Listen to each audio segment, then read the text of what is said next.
Maqaa Baatireet. Baatireenya. Baatireet kana. Okay, eessa dhuftani misi? Jaldurraa dhufne. Jaldurraa dhuftan.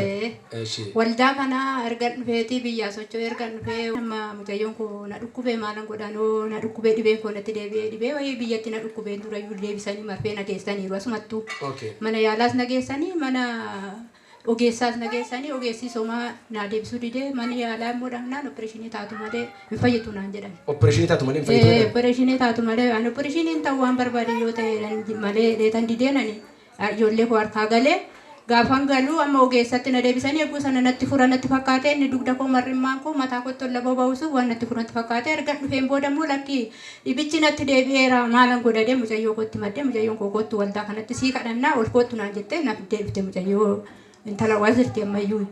Amma dhufnaan asitti guyyaa roobii naa kadhattanii amma isin iddoo dhibee koos qabattanii naa kadhattanii bishaan kadhannaas na obaastanii ergasiin booda fayyaa koon ta'een olii gaddeemee nanan nyaadhus naa ta'e anan dhugus naa ta'e teessumas akka garaa kootti taa'e.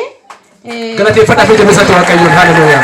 Fayyaa koo ta'e akkasittan dhugaa baatii. Opereeshiniin hin hafee jecha. Opereeshiniin hin hafee. Harka ol kaafadhaa. Bara jiraattu sibiilli harka namaa sirran gahin. Arra fayyaadha bor maal akka taatu hin beektu. Dargaggeessa harki kee balleeffadhu nan jedha humna dhiiga oolichaatiin sibiilli kamiyyuu marrumaan kee irra hin gahini. Miiroo isaas maal fa'aa gochuu hin dandeessan turtan dhukkubi keessan akkam fa'aa sin godha. Dhukkubbiin deemuus hin danda'u, homaa baachuus hin danda'u, waan ta'eef ol fuudhuu hin danda'u.